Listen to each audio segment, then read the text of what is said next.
Bonjour, bienvenue à tous pour ce webinaire sur le consentement en pratique, comment on fait. Je suis très heureuse d'être avec vous ce soir.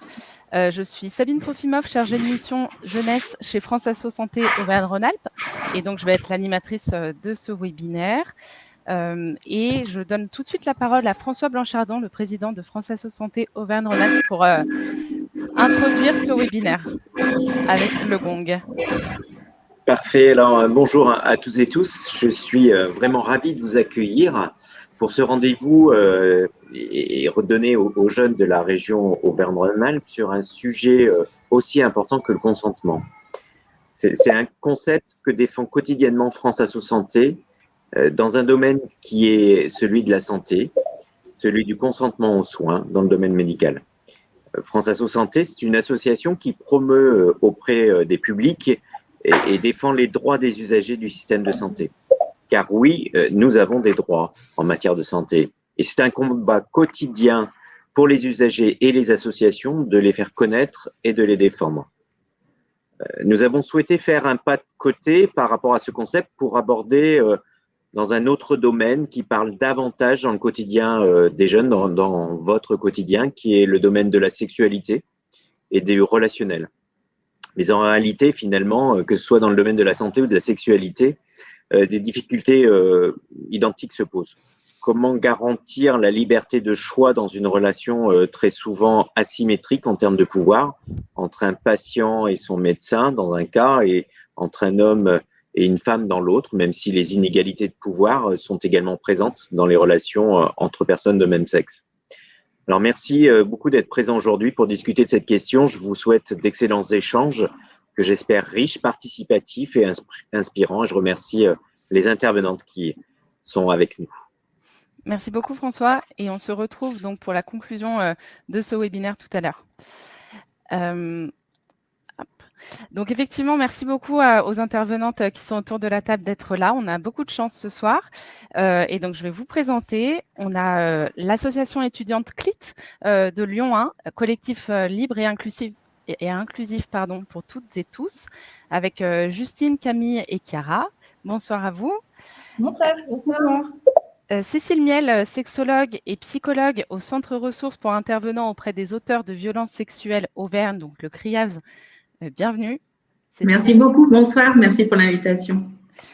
Edwige Marty, coordinatrice prévention jeune et fidèle partenaire de l'association de lutte contre le sida et pour la santé sexuelle.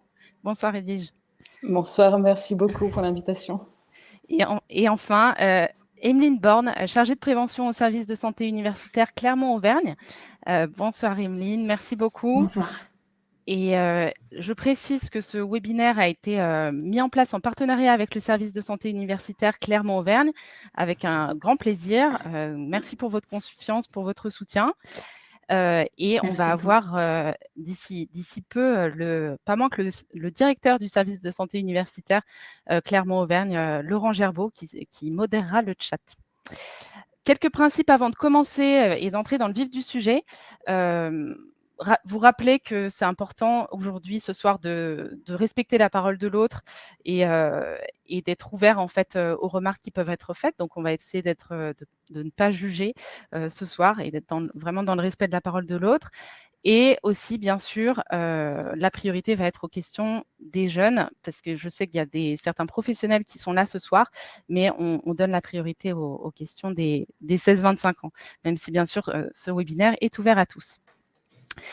Donc, on est ensemble pour 1 heure pour répondre à vos questions sur ce sujet dont on parle beaucoup, du consentement.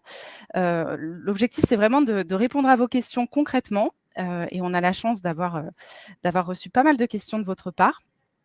On prendra un temps quand même à 20h30 pour prendre vos questions sur le chat, donc n'hésitez pas à en envoyer au fil de l'eau quand vous avez des questions qui vous viennent et on les prendra à 20h30. Et je vous propose de commencer sans plus attendre parce que ça va passer très vite. Donc, première chose, alors ça, ce n'est pas une question de jeune pour le coup, mais ça me semble important de le poser de prime abord. Le consentement, est-ce qu'on peut en donner une définition assez simple pour qu'on puisse poser les bases du débat et je me tourne vers toi, Edwige, si tu peux nous éclairer sur ce concept. Alors, sur le concept, à l'heure actuelle, on a une définition qui est la plus simple, la plus radicale et la plus directe, entre guillemets, c'est sans oui, c'est non. Donc, on va se dire que s'il n'y a pas eu de oui, en gros, c'est un non, et donc on ne peut pas y aller. Néanmoins, on va le découvrir dans les échanges, notamment avec Cécile, mais aussi avec le CLIT et Mine, que c'est beaucoup plus compliqué que ça, parce que le oui, ça voudrait dire qu'il doit être donné, donc formulé, de façon enthousiaste et claire. Donc voilà, ça se questionne, c'est comment est-ce qu'on le formule? Est-ce qu'il est toujours formulé oralement? Est-ce qu'il est formulé autrement? Est-ce que le oui est finalement enthousiaste ou est-ce qu'il a été extorqué d'une certaine façon? Voilà, mais en tout cas, la définition la plus simple à l'heure actuelle, celle qui ressort le plus souvent, sans oui, c'est non. Ok, merci pour ces précisions.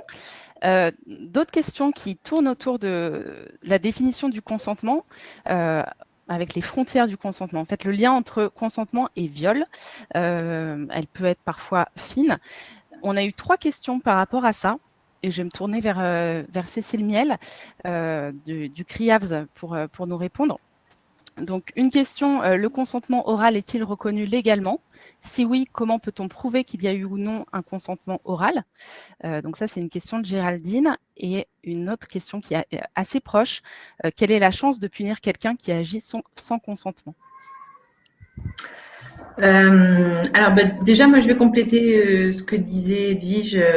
On s'est rendu compte lors de nos rencontres qu'on avait des façons de voir les choses qui étaient très complémentaires et surtout très convergentes. Donc ça, c'est plutôt intéressant. Donc, effectivement, ce que dit Edwige est intéressant aussi par contraste, c'est que il n'y a pas de définition dans la loi, en tout cas dans la loi pénale. Donc ça rejoint ta question, Sabine. À savoir que, mais en réalité, consentir ou ne pas consentir, ça ne sera pas tout à fait exactement ce qu'on va évaluer pour savoir s'il y a une violence sexuelle. Ce qu'on va évaluer, c'est est-ce qu'il y a eu une menace, une violence, une contrainte et une surprise, c'est-à-dire est-ce qu'il y a eu des conditions, des rapports de force d'une certaine manière, que le rapport de force soit un rapport de force physique ou psychologique. Est-ce qu'il y a eu un rapport de force qui a conduit à une situation dans laquelle, que l'on consente ou pas, finalement, ça n'a plus d'importance parce que même s'il y avait eu consentement, de toute façon, il aurait été extorqué. Donc, dire oui, montrer oui, ou dire non, montrer non, de toute façon, dans certaines situations, c'est même plus une question pertinente, puisque quoi qu'il en soit, on sait que quand on est victime de violence, la plupart du temps, être en capacité de dire oui ou de dire non, c'est plus tout à fait dans les cordes des victimes. Et donc, le législateur s'est décalé de la question du consentement. Et puis ensuite, combien il y a de chances de condamner? Ça, c'est une question qui est très compliquée. On a du mal à avoir des chiffres très précis. On sait que sur les violences sexuelles, il y a plusieurs sources qui nous permettent de comprendre un petit peu comment elles sont traitées par la justice. Il y a ce qu'on appelle l'État 4001, qui est la source qui provient de la police et qui nous dit quelles sont les données en fait en termes de plainte. Mais qui dit plainte ne dit pas forcément qu'il y a eu des faits, et puis qui dit plainte ne veut pas dire forcément condamnation. Et donc, entre cette source-là, les enquêtes de victimation, c'est-à-dire toutes les victimes qui se déclarent comme telles mais qui n'ont pas souhaité passer par la justice, et les personnes qui ont été condamnées, souvent il y a des gros gaps et des grosses distances. Et donc, du coup, les chances, entre guillemets, c'est compliqué à définir et effectivement, plus on s'éloigne du jour où les faits ont eu lieu et plus, en effet, il demeure compliqué de mettre en évidence certaines. Ok, merci pour ces précisions. Mais donc, on voit bien que finalement, la question derrière, ce soir ou dans le cadre d'un viol, d'enquête sur un viol, ça va bien être de déterminer s'il y a eu un rapport non consenti et un rapport de force finalement dans la relation. Mais après, côté Tout à fait. Un rapport de force, et puis c'est important de noter aussi quel type de rapport, parce que le rapport de force, c'est, en plus là il y a eu des nouveaux changements depuis la loi 2021, c'est toute pénétration sexuelle, mais ça concerne aussi les rapports bucogénitaux, et l'auteur des violences peut être pénétré ou pénétrant, ce qui est assez nouveau. On parlait, puis je vois qu'Edwige m'accompagne avec sa tête. J'ai parlé de menaces, violences, contraintes, surprises, mais il y a une autre situation dans laquelle, bien entendu, le législateur a souhaité être en mode protection, c'est la protection des mineurs de 15 ans.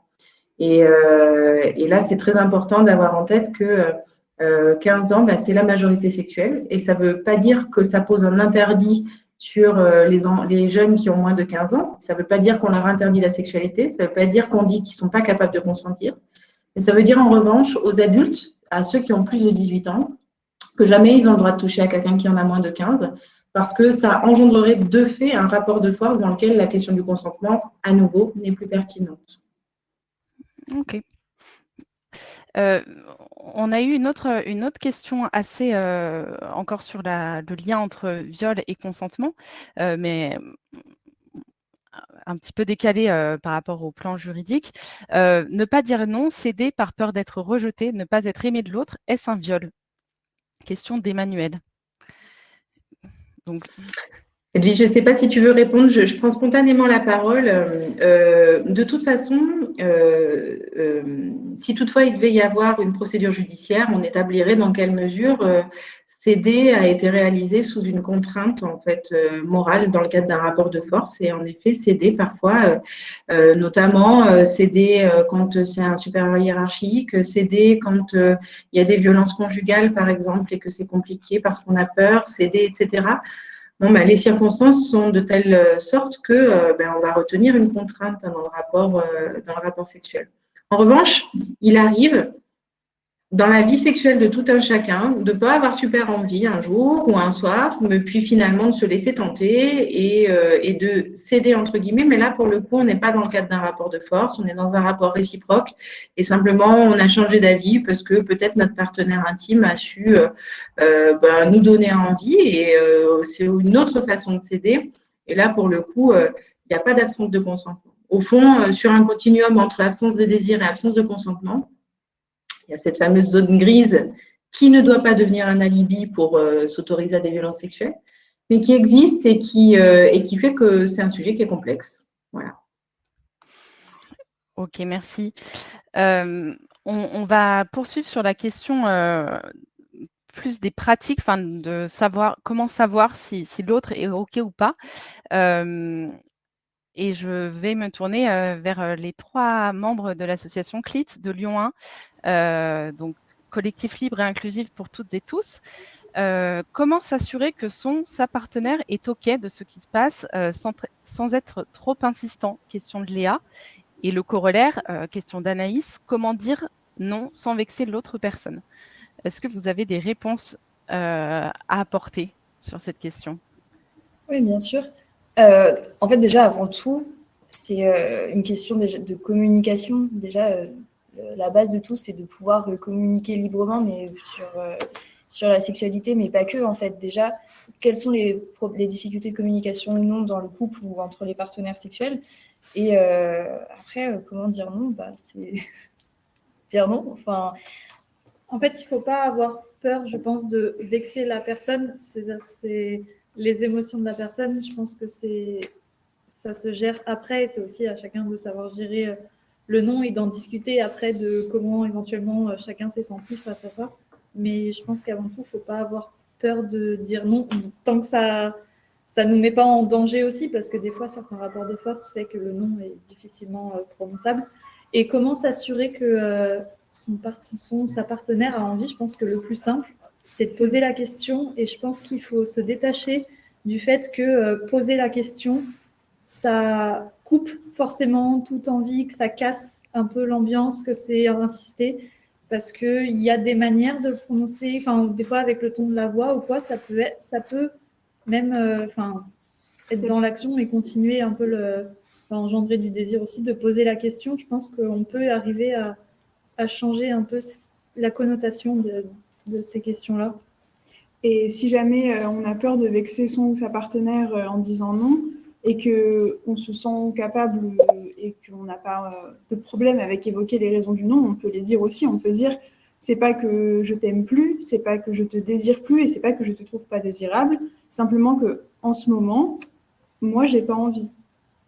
Et c'est pas un problème. Et c'est pas un problème de relation entre nous. C'est juste que moi, là, en ce moment, j'ai pas envie et ça n'entache absolument pas notre relation, que ce soit une relation de couple, une relation d'un soir ou peu importe. Et puis, en fait, il s'agit de poser la question, puis il s'agit aussi de tendre régulièrement des petites perches. Et ça, c'est quelque chose qu'on apprend difficilement dans la sexualité, à communiquer, en fait. Enfin, ça peut toujours sembler un peu bizarre de parler pendant nos rapports sexuels, mais en fait, ça peut passer par « Ah, est-ce que ça te plaît, là, ce que je fais? Est-ce que tu aimes? Est-ce que ça va toujours? Est-ce que tu es toujours d'accord ?» Et pas que au début, en fait, parce que le consentement, on peut très bien consentir pour une pratique et pas pour une autre. Donc, c'est régulièrement, en fait, communiquer.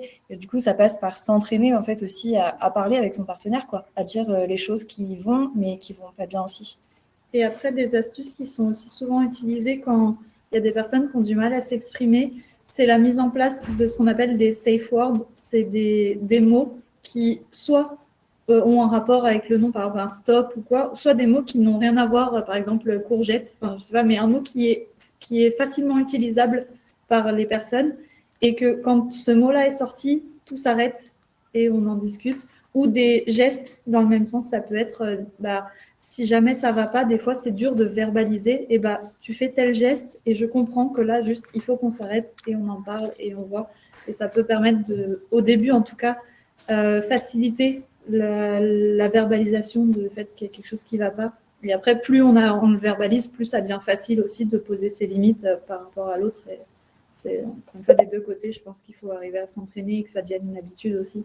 Et ça peut être parfois aussi difficile de poser la question, de demander le consentement, parce qu'on peut se sentir, on peut se sentir trop, on peut se sentir pas légitime, on peut avoir l'impression de casser le mood. Et comme on disait tout à l'heure, il y a plein de petits moyens, et des fois on n'arrive pas à les mettre en place parce que ça n'a pas commencé, ou c'est pas le moment, ou ça se prête pas, et on peut simplement demander ce que l'autre a envie, ce dont l'autre a envie. Comme ça, déjà, on est sûr que tout le monde s'amuse. Et en plus, on est sûr que tout le monde est d'accord avec ce qu'on fait. Et même si on sent que la personne n'est pas chaud, on peut. Est-ce que tu as envie de faire ça ou de faire quelque chose qui n'est pas du tout sexuel? Par exemple, est-ce que tu as envie de ça, ou tu préférais qu'on regarde un film, ou qu'on fasse autre chose? Et des fois, ça peut aider. Ça évite d'avoir à dire un non, mais ça permet de laisser le choix entre deux choses. Et encore une manière un peu concrète aussi, ça peut être de parler de ça, mais en dehors du moment. C'est-à-dire, je sais pas, au restaurant, dans une conversation qui n'a rien à voir, en fait, poser la question, mais en fait, qu'est-ce que tu aimes, et engager la conversation en dehors du moment, se parler des safe words, des choses comme ça aussi, ça permet de pas se retrouver dans le moment présent, un peu, de pas trop savoir quoi faire, quoi. En fait, ça passe vraiment par la communication pendant, avant, après. Oui, c'est ce que j'allais vous dire tout à l'heure. Ça mérite effectivement pour avoir des safe words, ça nécessite une discussion en amont, et donc c'est pas forcément évident dans toutes les relations. Ça me donne envie quand même de rebondir sur un tout petit point. On parle aussi de la capacité à opposer un refus à quelqu'un, mais aussi de la capacité à accepter le refus de quelqu'un. Et en réalité, j'ai envie de vous dire, au-delà de la communication, quand on est arrivé à un stade où on commence à relationner avec d'autres personnes, ce serait de démarrer dès la petite enfance de chacun et de chacune, à pouvoir apprendre à justement poser un refus et accepter les refus des autres, et à savoir poser ces fameuses questions. C'est Chiara, je crois, qui en parlait, de savoir poser la question à un moment, est-ce que je peux t'embrasser, ou est-ce que je peux te prendre dans les bras, ou quoi que ce soit. Et ces choses-là, on ne les apprend pas dans la petite enfance, et c'est tout doucement qu'on veut essayer de nous apprendre à les détricoter. Donc, à mon avis, ce qu'il faut regarder, c'est la question du consentement. Déjà, est-ce qu'elle est seulement sur la question sexuelle? Donc ça, avec Cécile, on en parlait un peu aussi la dernière fois. C'est pas que sexuel, c'est tout au long de la journée, quel consentement je donne à quoi. Tout à l'heure, il y avait, s'il n'y a pas de rapport de force dans les questions, le rapport de force, parfois, il peut être vraiment très, très, très, très infime. On peut ne pas sentir qu'il y en a un, et pourtant il existe, parce qu'il y a quand même une hiérarchisation entre les personnes. Et en réalité, au-delà de la communication qu'on apprend sur le tard, c'est comment, à un moment, on nous a appris à gérer la notion de j'émets un refus et j'accepte le refus de quelqu'un. Donc c'est aussi ça, ça part quand même de beaucoup plus loin, à mon avis. Et c'est vraiment à détricoter quand on devient plus grand, plus adulte, et qu'on commence à avoir des rapprochements sentimentaux ou intimes avec d'autres personnes. Je souscris à 100% pardon, excusez-moi les filles. Je souscris à 100% à ce que tu viens de dire, Edwige. Ces compétences, certains les ont identifiées comme des compétences psychosociales. Ce qui est intéressant, c'est que elles sont aussi intéressantes pour grandir pour s'occuper de sa propre sécurité, mais aussi pour être respectueux des autres. Donc ça, c'est intéressant parce que ça veut dire qu'on peut faire de la prévention auprès du plus grand nombre. Et puis, ça vient dire aussi, ça vient rappeler, puis y compris ce qu'on disait tout à l'heure sur l'absence de désir, que ça suppose de pouvoir exprimer un consentement ou non, que ce soit verbal ou non verbal, par des safe words ou pas, de savoir aussi ce qu'on ressent. Et ça aussi, c'est une compétence. C'est-à-dire d'être à l'écoute de ce qu'on veut vraiment et de ne pas avoir peur de l'écouter pour de vrai. C'est-à-dire qu'il peut arriver, notamment quand on rentre dans la sexualité, de faire des choses par conformisme ou parce que, notamment pour les femmes, les filles, parce que leur rôle de genre veut que on commence parfois la sexualité en faisant ce qu'on imagine que les hommes attendent de nous, hein, dans les relations, en l'occurrence hétérosexuelles. Et seulement après, elles s'écoutent, les femmes, on le sait, à travers les enquêtes sur la sexualité. Donc, c'est important aussi d'apprendre à entendre ce qu'on souhaite pour de vrai, avant d'apprendre à nouveau, pour le coup, à le transmettre à quelqu'un d'autre. Il y a Romain de la même qui nous dit sur manière, le chat, pardon, que un type de rapport de force qu'il peut y avoir, c'est lorsqu'il y a une différence d'âge ou d'expérience qui peut intimider, et notamment lors des premiers moments sexuels. Ça rejoint ce que tu disais, Cécile. Oui, Edwige. Dans l'autre sens, pour venir compléter aussi ce que tu disais, Cécile, on parle effectivement du développement pour les personnes de sexe féminin dans leur pratique sexuelle et avec le temps que ça peut prendre. Mais je trouve que c'est important de rappeler aussi que dans le démarrage de sa vie sexuelle, une personne de sexe masculin va aussi se confronter à des images sociales où on va lui donner la sensation qu'il n'y a pas de possibilité d'avoir la place à je suis timide ou je suis pas prêt ou enfin ne pas à l'exprimer parce qu'il y a ce côté je dois quand même montrer une forme de contenance et du coup c'est pareil aussi de ce côté-ci, il peut y avoir un décalage entre le désir ressenti ou en tout cas l'émotion ressentie sur l'instant et puis ce qui va se produire dans la réalité, et donc ça peut poser aussi la question d'un consentement réel, volontaire, ou juste d'un j'ai à faire parce que. Voilà. Donc c'est aussi intéressant de regarder de ce côté-ci.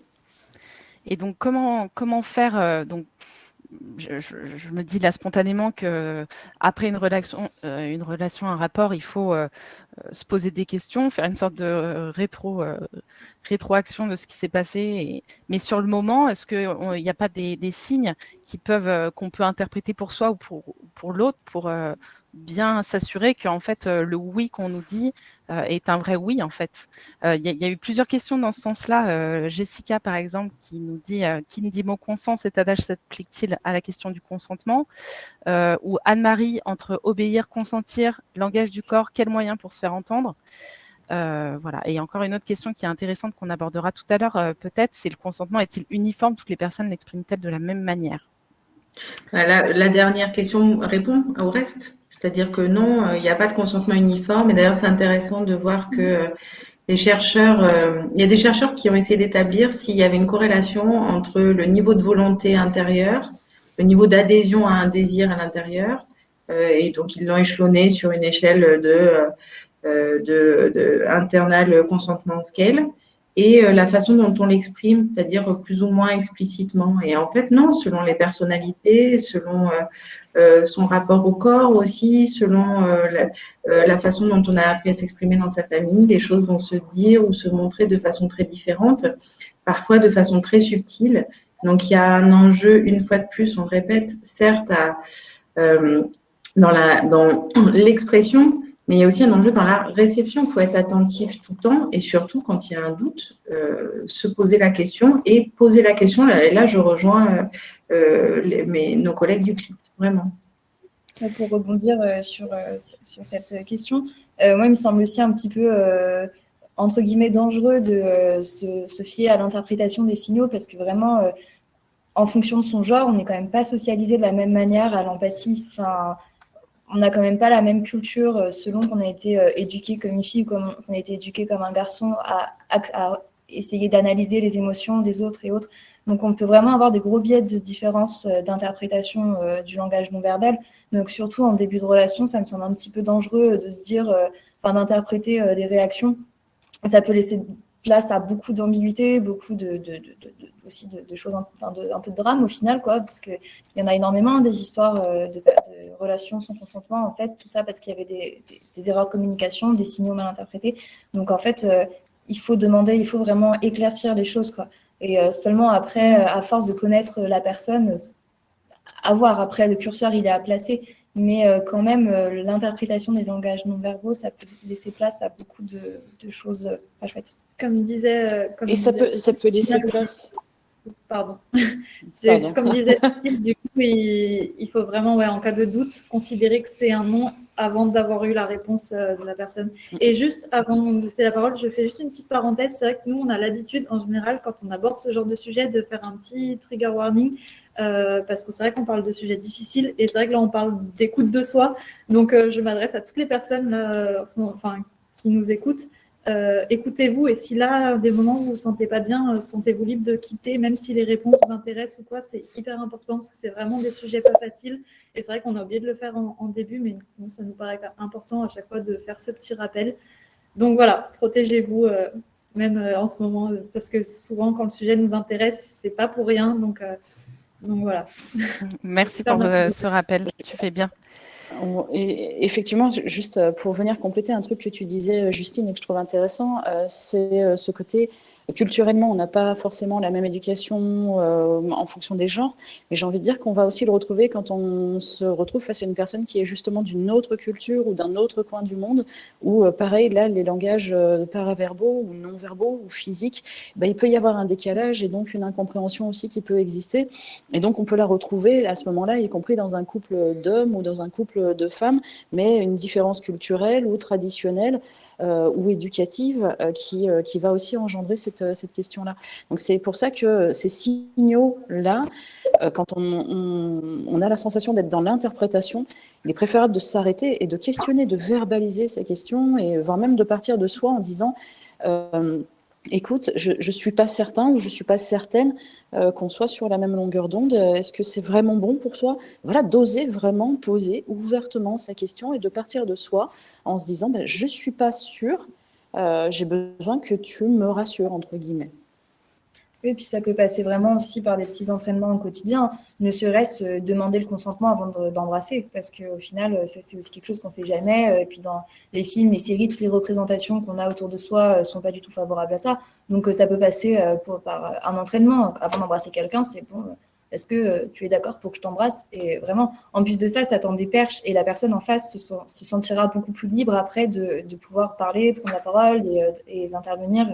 Même s'il n'y a pas de perche tendue, quoi. Ça crée tout de suite un climat de confiance qui est vraiment pas négligeable quand on fait quelque chose d'aussi intime que la sexualité. Et en parlant d'entraînement, du coup, Justine parlait de l'entraînement du coup à demander, mais pour reprendre du coup l'exemple du safe word, en fait, il peut être placé dans n'importe quel contexte, en dehors même et ça peut être un moyen de s'entraîner aussi à le sortir. Par exemple, quand il y a des chatouilles, de dire à un moment juste stop, là c'est ma limite, ou quand il y a même au niveau émotionnel, quand c'est trop, quand il y a une dispute, de dire stop, là juste j'ai besoin de calme, de faire redescendre, on en discute après, etc.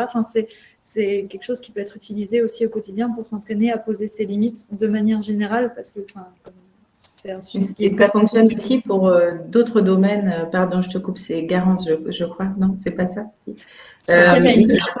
Pardon. Je pensais à des choses. Pour le coup, moi, je suis maman, mais pour le coup, c'est des choses qui sont intéressantes à travailler avec des enfants pour le consentement. Et je rejoins ce que disait Edwige tout à l'heure. Pour la nourriture, pour la boisson, etc.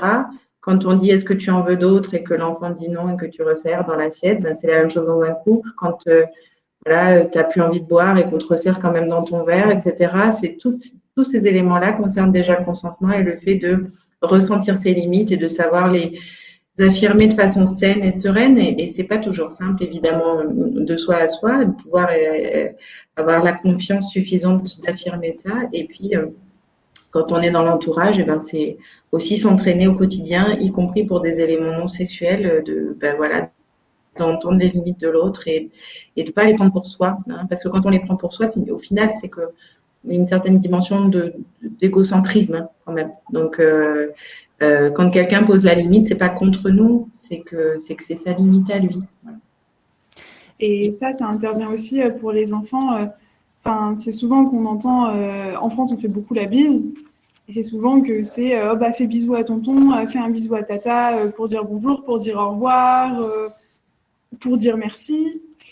Et des fois, on se sent pas, enfin, on n'a pas envie, on se sent pas confortable. Et à le forcer aussi, ça peut induire le fait que, en fait, le consentement, il n'a pas forcément lieu si c'est papa et maman qui disent qu'il faut faire un bisou. Et c'est un problème. Là où on peut aussi parler de poser les limites, aussi des fois ça peut être quelque chose de tout bête, mais demander est-ce qu'il y a des endroits où tu n'as pas envie que je te touche? Parce que parfois pendant un rapport sexuel, on peut penser que le consentement c'est d'accord, je consens à ce rapport sexuel et je consens à tout ce que moi j'entends faire dans ce rapport sexuel. Alors qu'en fait, des fois il y a certains rapports, il y a certains actes qu'on n'a pas envie de faire pour X ou Y raison et on n'a pas besoin de se justifier. Et puis, des fois, ça peut être parce que, j'en sais rien, je me suis pris le coin de table, j'ai mal à la hanche, si tu peux éviter de me mettre la main dessus, ça m'arrangerait. Ou alors, je vais avoir mes règles, j'ai mal à ma poitrine. C'est pas une boule anti-stress. Donc, voilà. Enfin, ce genre de choses, quoi. Ce que vous disiez tout à l'heure sur le fait de demander au début beaucoup pour mettre en confiance, je trouve que c'est intéressant aussi comme technique de se dire au début, mieux vaut en faire trop que pas assez en fait. Et comme ça permet de se sentir en confiance et de libérer la parole. Parce qu'au contraire, s'il y a des blocages, après, on peut dire oui à des choses, se laisser embarquer à plus vouloir revenir en arrière si on a loupé le coche, quoi. Donc peut-être qu'au départ, faut pas hésiter à trop en faire quelque part. Ok, merci pour ces éclairages. On a atteint le 20h30 et donc on vous a promis un petit temps pour prendre vos questions. Moi, j'avais noté un truc. Peut-être aborder, parce que là, je vois une question. Si deux personnes sont incapables de consentir, par exemple, sous l'emprise de drogue, peut-on parler de viol si rapport il y a eu aborder un petit peu, finalement, quand est-ce qu'une personne ne veut pas donner son consentement? On a une autre question par rapport à ça en amont, c'est quand ivre, on n'a pas eu le temps de donner son consentement. La fin n'était pas forcément très claire, mais en gros, que faut-il en penser? Qu'est-ce qu'il faut faire dans ces cas-là? La loi le prend en compte, c'est-à-dire que quand on parle de violence, menace, contrainte, surprise, la surprise fait partie de ces situations dans lesquelles en fait la victime, quand il y en a un des deux qui clairement n'est pas en capacité, en mesure de comprendre ce qui est en train de se produire ou d'avoir le discernement nécessaire pour consentir, ça peut être du fait d'ailleurs de son âge aussi, quand un enfant est bien trop jeune, c'est aussi par surprise, ou parce que c'est dans le noir, ou parce que bon. Donc il y a un certain nombre de situations qu'on estime être par surprise, et le fait qu'une des deux personnes soit sous l'emprise d'un toxique peut engendrer la qualification de viol par surprise. Alors après, quand les deux... Alors, le deuxième élément, c'est que tout acte de violence, y compris violence sexuelle, réalisé par une personne qui, elle, est sous l'emprise d'alcool ou de toxique, est une circonstance aggravante. Voilà. Et en fait, dernière situation, c'est celle que vous présentez, mais alors qui est hautement ambiguë, c'est qu'on a deux personnes qui sont ivres ou qui sont qui ont un défaut de discernement. Dans ces cas-là, la question du législateur, très triviale, c'est je mets qui en prison? Alors, est-ce qu'il y en a un qui a pris le dessus sur l'autre, ou est-ce que en fait, dans quel sens se situe le rapport de force? Et c'est ça, c'est là-dessus qu'il faudra mettre la lumière. Si toutefois il y a une plainte, c'est-à-dire si toutefois une des deux personnes se sent mal après la situation ou pendant la situation.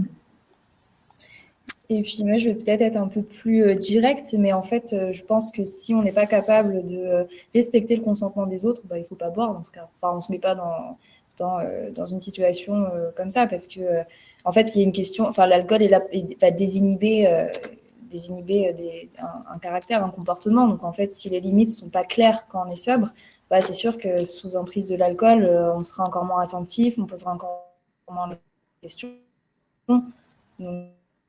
Donc voilà. Et en tout cas, ça vient contrer le cliché que quand on est bourré, bah, en fait, c'est moins grave, quoi. Non, vraiment, dans la loi, c'est vraiment un truc à intégrer, que c'est un facteur aggravant pour l'agresseur d'être sous emprise d'alcool. Et c'est pas un facteur atténuant, c'est aggravant.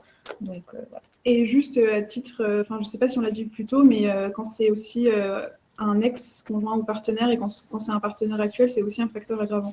Donc, c'est pas parce que c'est notre amoureux, notre amoureuse que c'est moins grave. En fait, c'est une personne de confiance qui ne respecte pas le consentement et c'est aggravant. D'accord.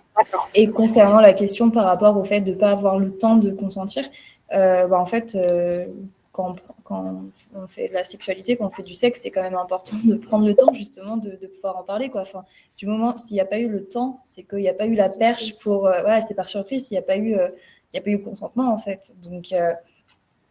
Ça me fait penser il y a une question dans le chat de Romain. C'est compliqué, la question, parce qu'on pense souvent être préparé à la sexualité. Au final, dans la réalité, ça se passe autrement. Du coup, se poser des questions, c'est bien, mais est-ce suffisant? Je ne sais pas si On vous en avez... revient à cette quantité de compétences que suppose la sexualité. On en revient aussi à ce qui paraît contre-intuitif, à savoir que la sexualité, ça serait complètement implicite, que c'est naturel, voilà, que certains l'ont pas, parce que ça suppose ça du coup, et qu'il n'y a pas besoin de le discuter, ça se sent, quoi. Et en fait, c'est totalement faux, parce que déjà la sexualité, elle est différente à chaque fois qu'on change de partenaire, elle est différente tout au long de la vie, et on apprend tout au long de la vie. Et surtout, on se parachute pas dans la sexualité du jour au lendemain. C'est de l'intérêt aussi de penser l'exploration sexuelle des enfants. Évidemment, ça suppose que ce ne soit pas réalisé avec des adultes, hein, c'est toujours la même chose, hein, c'est qu'on est bien entre pairs et au niveau de développement des enfants à leur rythme, mais c'est important d'acquérir un certain nombre de compétences, ce sont des compétences et des connaissances, mais qui sont d'ordre sexuel, mais où pas uniquement, qui sont aussi transversales, et on en revient à ces compétences qui sont en réalité mobilisées dans tout espace de socialisation. Et la sexualité, c'est un espace de socialisation, et ça suppose d'aller à la rencontre de l'autre et de savoir ce qu'il aime, de ce qu'il n'aime pas, de pouvoir lui exprimer ce qu'on aime, ce qu'on n'aime pas, et puis de grandir ensemble à tâtons au fur et à mesure des échanges, de la communication, de l'écoute, etc., etc. Et dans le Et domaine pour aller dans le collectif... complément aussi, pour aller dans le complément aussi de ce que tu dis, Cécile, on travaille aussi sur l'accompagnement de personnes qui sont auteurs ou autrices de violences sexuelles. Et on en parlait la dernière fois, c'est qu'il y a pas mal d'auteurs ou d'autrices de violences sexuelles qui finalement ignoraient complètement qu'ils étaient dans le fait d'outrepasser quelque chose.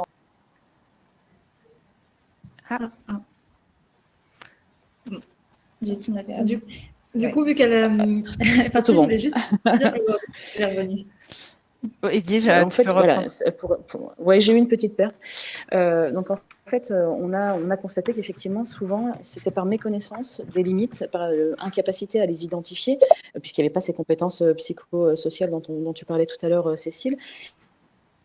Et on s'est rendu compte que quand même, sur 10 agresseurs ou 10 agresseuses, si on peut le dire sous cette forme-ci, on en a quand même souvent 8 à 9 qui apprennent, alors avec force et violence d'une certaine façon pour eux aussi, il n'y avait pas de consentement, qu'ils sont auteurs d'une violence, et ça vient impacter énormément leur développement psycho-affectif après, et leur relation aux autres, et puis surtout une angoisse de reproduire le même geste, parce qu'à un moment, ils n'avaient pas su lire certains signaux ou quoi que ce soit. Donc j'ai envie de dire qu'il y a aussi cet apprentissage par l'erreur qui se fait plus ou moins facilement dans certains cas, puisqu'on a certaines de nos erreurs qui vont avoir des impacts modérés, mais il y a d'autres erreurs qui vont avoir des impacts assez conséquents. Et comment est-ce qu'on peut faire apprendre plus tôt? Enfin, si vous avez, peut-être que c'est pas vraiment le sujet du webinaire, mais ça peut être intéressant de creuser cette question de l'apprentissage de l'écoute en fait et de l'empathie avant les rapports sexuels pour éviter d'aller trop loin, comme tu disais, Edwige. Mais je vous laisse la parole, Clit.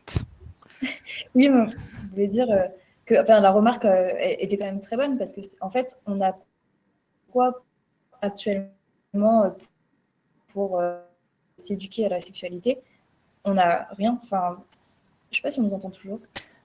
C'est mitigé. On regarde les films, les séries qui sont... Ah ok, mince. Les séries du grand public, les choses comme ça, le consentement n'est jamais... Enfin, maintenant, ça change un petit peu, mais que très rarement présent. Donc effectivement, avec quoi? C'est pas avec le peu d'éducation de la sexualité qui est fait au collège, à l'école, au lycée, qu'on peut arriver à rentrer dans la vie sexuelle. Donc déjà, c'est une super bonne initiative de suivre ce webinaire ce soir pour tous les participants et les participantes.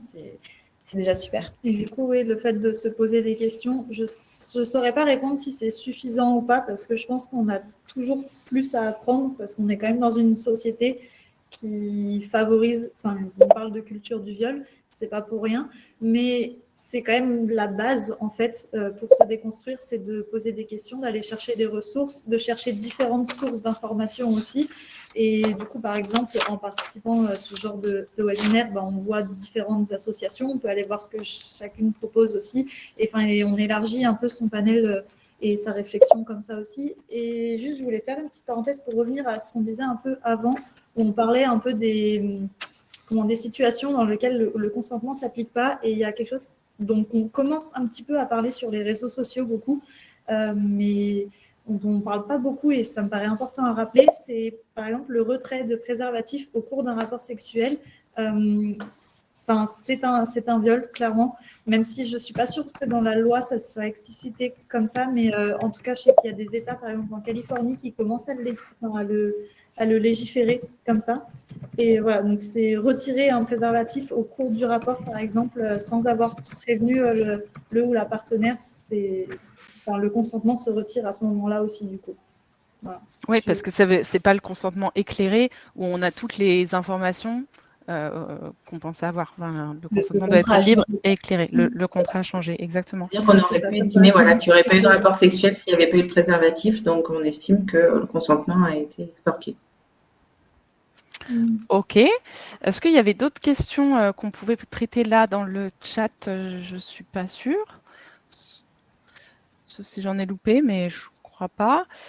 On peut rebondir avec Edwige, si vous voulez, sur ce que disaient les filles du CLIT, sur le fait que dans le couple, c'est une circonstance aggravante. Et pourtant, il y a eu des questions autour du fait autour du devoir conjugal, hein, Edwige. Oui, exact. Tu veux en dire quelque chose? Il y a une question juste que je vous lis avant, de Noélie. Le refus d'avoir des relations sexuelles avec son conjoint serait-il un motif juridique de divorce? Voilà. Alors, dans les faits, oui. C'est-à-dire que dans la loi, c'est un motif qu'on peut évoquer, le refus régulier ou systématique de rapports sexuels de la part du conjoint ou de la conjointe. Néanmoins, c'est vrai que ça vient socialement questionner sur cette notion du devoir conjugal. C'est comme si c'était un devoir. Dans le même temps, il y a aussi un autre côté à observer, c'est que il faut au législateur, encore une fois, comme tu disais tout à l'heure, Cécile, de faire ce travail de recherche et de compréhension de ce qui se passe et ce qui se joue au sein du couple. Parce qu'il y a une réalité, c'est qu'il peut y avoir un des deux partenaires qui est dans le refus systématique, alors peut-être parce que cette personne a une absence totale de désir ou parce que c'est une personne qui n'a pas de volonté ou de souhait d'avoir de la sexualité.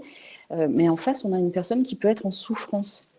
Donc, cette personne en souffrance de la part de cette absence d'affect ou de relations sexuelles ne va pas forcément être quelqu'un qui va contraindre l'autre partenaire, mais qui va quand même subir à un moment quelque chose qui va lui devenir insupportable et qui va avoir besoin de pouvoir reprendre une liberté. Donc, je trouve que cette loi, elle a quelque chose d'assez intéressant sur la façon dont elle vient questionner et de qu'est-ce qu'on en fait et qui en fait quoi et comment on l'interprète.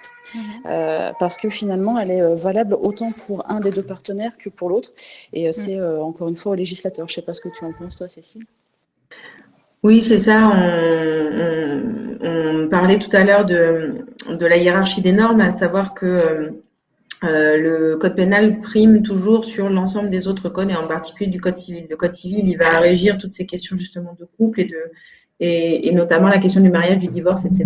Et puis le code pénal, il va réguler les questions des infractions et notamment des violences. En l'occurrence, on pourrait imaginer que les deux sont incompatibles, mais en fait, c'est compatible. C'est-à-dire que, comme le dit Edwige, quand on est en couple avec quelqu'un, a priori, implicitement, on se promet qu'on aura une vie sexuelle, et si toutefois l'un des deux était privé totalement de vie sexuelle, ça pourrait être vraiment quelque chose d'assez dur à vivre, en fait.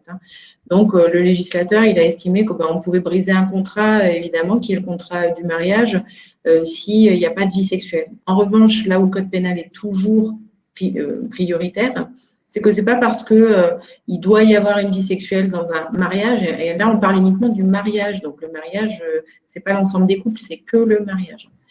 Donc, bref, c'est pas parce qu'il doit y avoir une vie sexuelle, sous-entendu sous le contrat du mariage, que pour autant, on ne doit pas se poser la question du consentement à chaque rapport sexuel. C'est fondamental, ça ne doit jamais justifier une violence sexuelle. Pas parce que j'ai pas mon rapport sexuel que je dois le prendre à l'autre. Voilà. Donc ça, c'est vraiment fondamental. Il y a une question de ménager finalement les deux parties, que tout le monde, que l'un et l'autre soient satisfaits dans le couple tout le temps, quoi, finalement. Donc les deux sont à considérer, à la fois l'envie d'avoir une relation et le fait de ne pas en avoir envie à un moment donné. Ok, merci pour ces éclairages. On a une nouvelle question sur le chat sur une nuance. Si lors d'un rapport, on n'est pas sûr de vouloir faire quelque chose et que la personne en face dit « je le fais et si tu n'aimes pas, tu me dis j'arrête ». Est-ce que ça reste du consentement ou est-ce qu'on peut parler de rapport de force dans ce cas-là? Donc la personne n'est pas sûre en fait. J'aimerais bien proposer une première réponse à ça. Déjà, il me semble important de savoir qui parle en fait. Du moment où on dit « je le fais et si tu n'aimes pas, tu me dis », c'est différent que ce soit la personne qui va expérimenter ou recevoir la chose, qui dit écoute, teste, et si j'aime pas, je te le dis. Déjà, je trouve qu'il y a une petite nuance en fait. Du moment qu'on impose à l'autre de faire quelque chose et qu'on lui dit tu me diras si t'aimes pas, ça peut être déjà un petit peu plus délicat que l'inverse en fait, de dire écoute, on le fait, et si j'aime pas, je te dis, je coupe. Déjà, il me semble qu'il y a une subtilité là-dedans. Ok. Vraisemblablement, la personne qui a écrit ça, en tout cas, n'était pas forcément d'accord. Si le on, c'est je, peut-être que dans le doute, vaut peut-être mieux dire non. Après, pas forcément. Ça dépend de la pratique aussi dont il est question, mais ça peut être aussi dire non, là, je ne me sens pas forcément à l'aise aujourd'hui, mais après l'expérimenter seul, par exemple, si on a envie de savoir justement si on est à l'aise ou pas avec ça. Enfin, il y a aussi des choses comme ça, et je pense que c'est la sexualité seule, ça nous fait vraiment partie, enfin, ça fait à part entière dans la sexualité, c'est pas français, mais je pense que vous avez compris. Et je pense qu'il ne faut pas négliger cet aspect-là aussi et de dire, bah voilà, là, non, je ne suis pas à l'aise. Et après, les limites, elles peuvent être amenées aussi à évoluer au fur et à mesure quand on découvre aussi des choses avec son corps, mais sans doute. Enfin, en tout cas, pour moi, si déjà on se pose la question de est-ce que j'ai envie ou pas, c'est que déjà, ce n'est pas complètement un oui. Et donc, peut-être, il faut amener à se questionner de pourquoi je doute de mon oui là actuellement, quoi.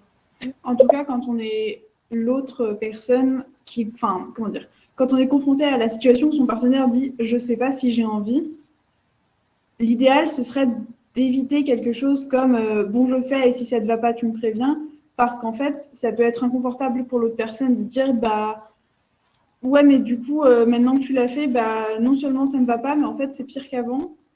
Et ça peut être compliqué à exprimer, et en plus… j'ai perdu ce que je voulais dire.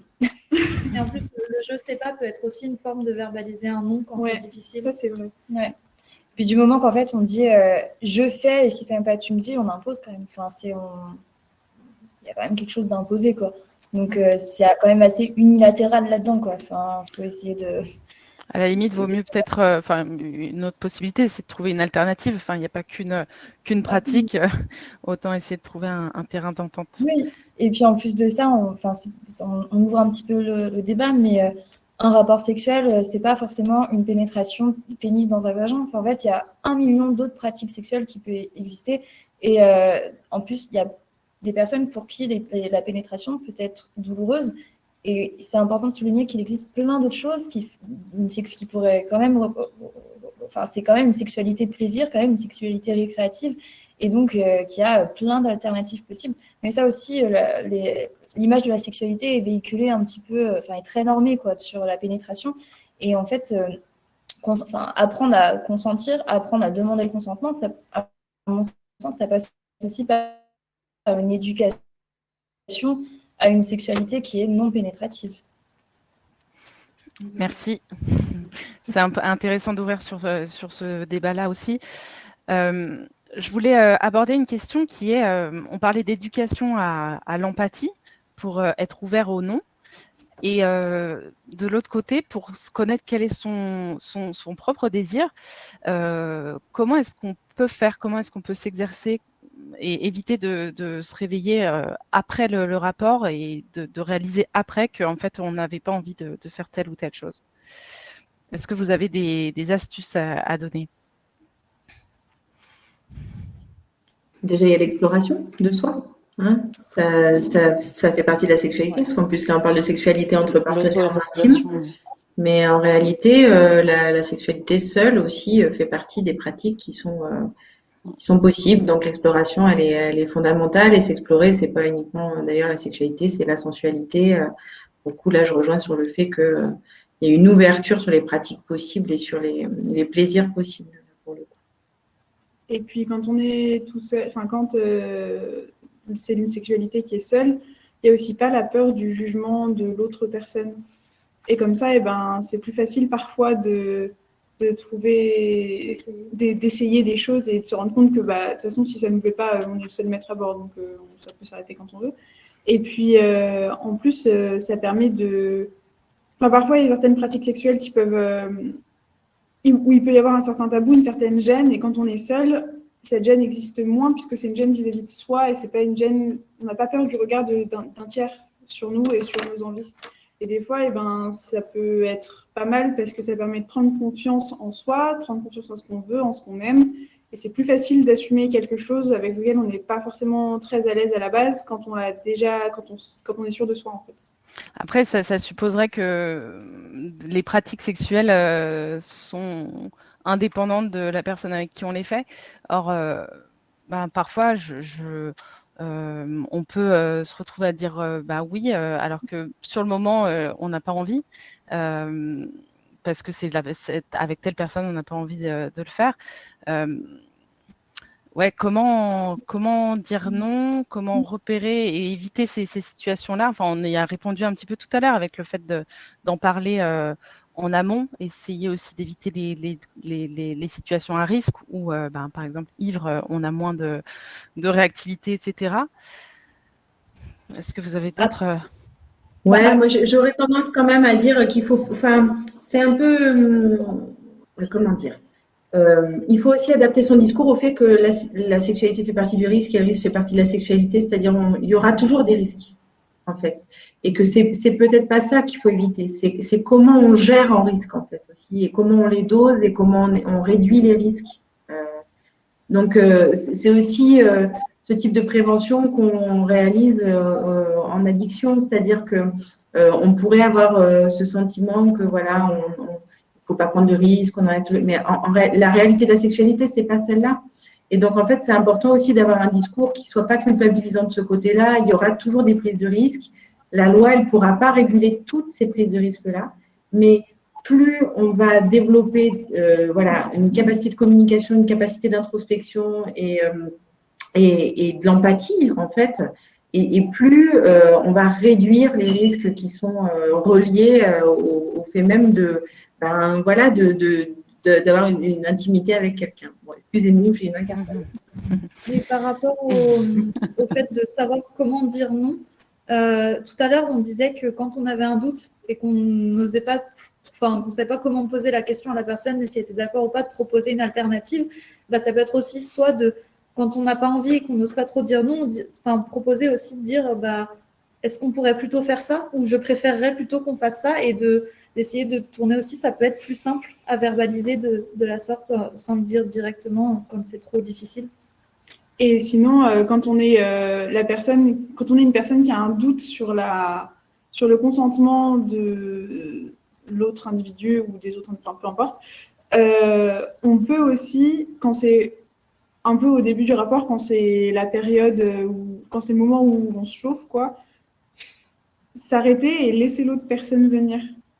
Et ça peut être un bon moyen aussi de voir si l'autre personne vient, si elle vient avec enthousiasme, si elle prolonge, si elle surenchérit. Et ça peut être un moyen de se rendre compte, parce que si jamais on commence à embrasser quelqu'un en boîte, bah, c'est vrai que avec le bruit, avec tout ça, ça peut être difficile de poser la question. Ça peut être compliqué pour des raisons pratiques de j'entends pas ce qui se passe. Et du coup, ça peut être une alternative. Ouais, dans l'action, voir si quelqu'un vient, si l'autre vient vers nous aussi, quoi. C'est pas que dans un sens. Si c'est pas que dans un sens, voilà. Et puis, à mon sens aussi, apprendre à dire non, ça passe par apprendre à dire oui, parce que là, on parle de sexualité risque, sexualité violence, sexualité si, mais la sexualité, c'est aussi avant tout du plaisir. Enfin, avant tout, on est là, enfin, la sexualité, c'est censé faire du bien. Et en fait, avant d'apprendre à dire non, ce qui est compliqué à faire, mais qui s'apprend avec l'apprentissage, c'est carrément possible, c'est apprendre à dire oui, j'en ai envie.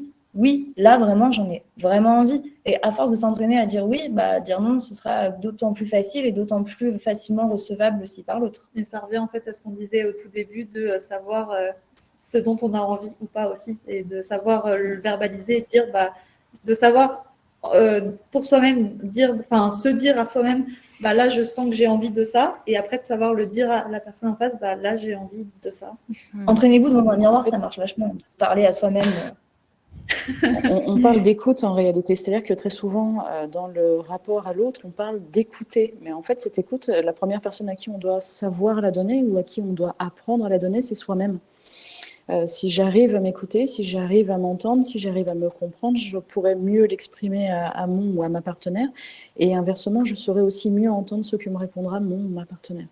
Donc, c'est quand même plutôt dans un développement là, psycho-affectif, où on n'est même plus sur de la compétence psychosociale, je trouve, on est carrément sur quelque chose qui relève vraiment d'une capacité à être en contact, en lien avec soi-même, avec ses éprouvés, avec ses ressentis, et à savoir les formuler derrière.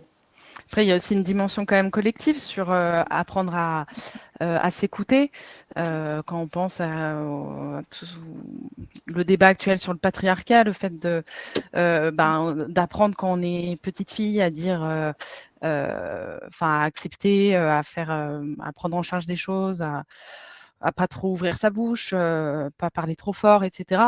Après, c'est difficile d'être à l'écoute de ce qu'on veut quand on a l'habitude de faire plaisir.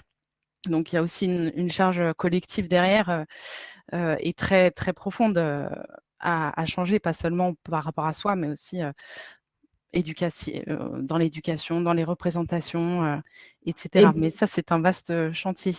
Et puis, pas que pour les personnes qui sont assignées filles, comme pour reprendre la terminologie qui a déjà été repérée tout à l'heure dans les chats, mais de toute façon, les rôles de genre sont des prisons pour tous les genres. La virilité, c'est aussi une prison pour les garçons et pour le coup, de pouvoir s'en émanciper eux aussi fera beaucoup de bien aux relations justement entre les hommes et les femmes et en tout cas entre les genres, voilà, dans les rapports de genre. Et ça me semble un bon mot. On arrive presque à 21h. Je voudrais vous poser la question de vos structures. Comment est-ce que, vers qui se tourner si on a des questions par rapport au sujet du consentement, qu'on a des doutes. Voilà. Est-ce que vous avez des pistes à nous donner? Vos structures, bien sûr, vous pouvez nous en dire quelques mots. Allez, je me lance. Donc, moi, je travaille dans un CRIAPS qui s'adresse essentiellement aux professionnels pour le coup.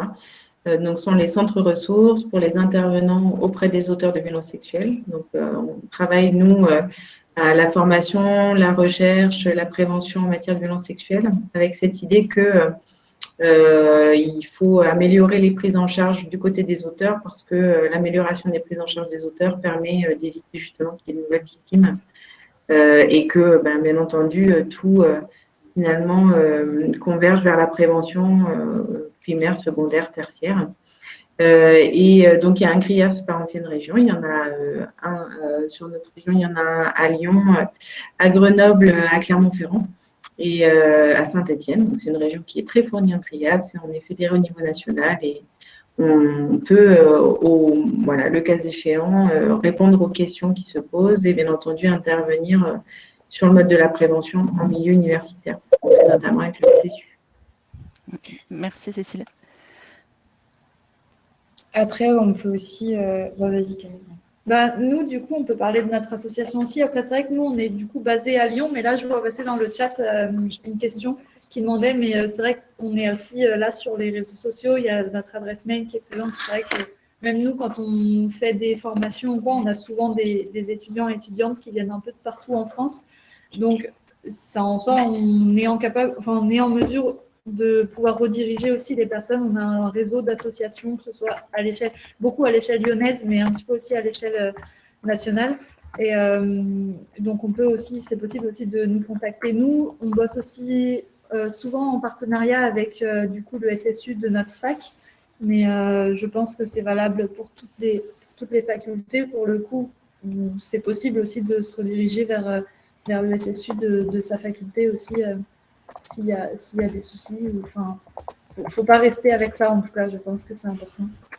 Et par rapport à ça, je vais parler à la place d'Emeline qui a dû nous s'absenter, mais effectivement, c'est le message qu'elle vous passerait. Les services de santé universitaires sont des lieux ouverts dans lesquels vous pouvez tout à fait, en tant qu'étudiant, vous diriger si vous avez des questions, des besoins d'orientation. C'est vraiment fait pour ça.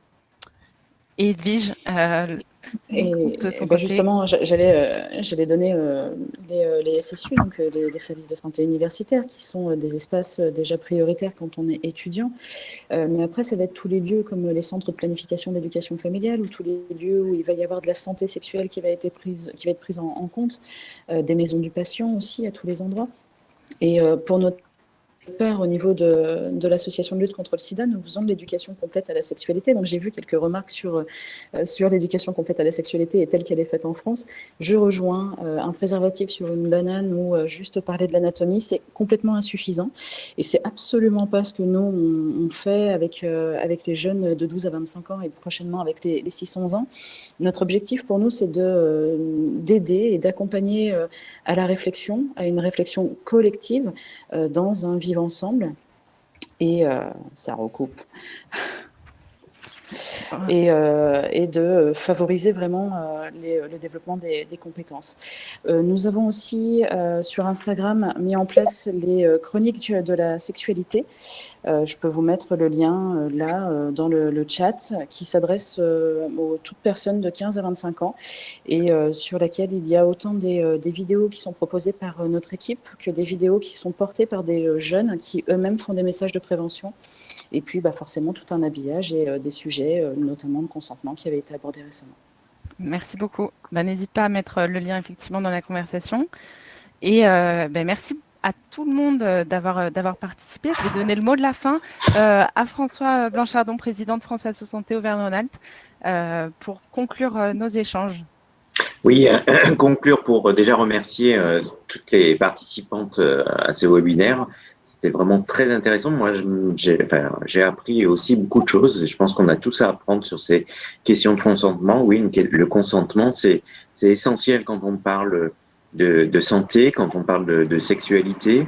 C'est pas facile de savoir à la fois dire oui ou à la fois dire non. Peut-être que le non est plus difficile à dire que le oui. Mais en tout cas, ce qui est important, c'est deux choses. C'est un, bien sûr, le consentement et deux, la protection, la prévention quand on parle de sexualité. Je pense que c'est des éléments qui doivent se discuter. Et ce que j'ai beaucoup entendu dans ce qui a été dit, c'est que il faut anticiper ces questions, il faut en parler autour de soi, il faut en parler à ses proches, il faut en parler à ses amis, il faut en parler aussi aux associations qui existent. On en a quelques-unes devant nous, il y en a beaucoup et franchement, il faut aller vers, les associations vont vers les jeunes et les jeunes, n'hésitez pas à aller vers les associations. Donc, je voulais vous dire, vous pouvez bien sûr contacter les organismes qui sont, dont sont issues les intervenantes. Donc, on a parlé, le CRIAFS Auvergne, le service santé universitaire de Clermont-Ferrand, l'association de lutte contre le sida et pour la santé sexuelle qui est basée à Lyon, ou encore l'association étudiante de Lyon 1 qui s'appelle CLIT, donc avec toutes les moyens pour les retrouver. J'ai bien vu le Facebook et l'adresse Internet. Donc, un grand merci au service de santé universitaire Clermont-Auvergne d'avoir été partenaire de ce webinaire pour penser ce webinaire. Vous le retrouverez en replay si vous voulez le faire partager à vos proches sur le site régional de France Asso Santé. Et un dernier mot pour remercier Sabine, qui est notre animatrice de France Asso Santé, pour tout le travail qu'elle fait en direction des jeunes, de la santé, de leur santé et de leurs questions. Merci beaucoup et à très bientôt. Merci François. J'espère que ce webinaire vous aura été profitable. Excellente soirée à tous et toutes et à très bientôt. Au revoir. Au revoir. Au revoir.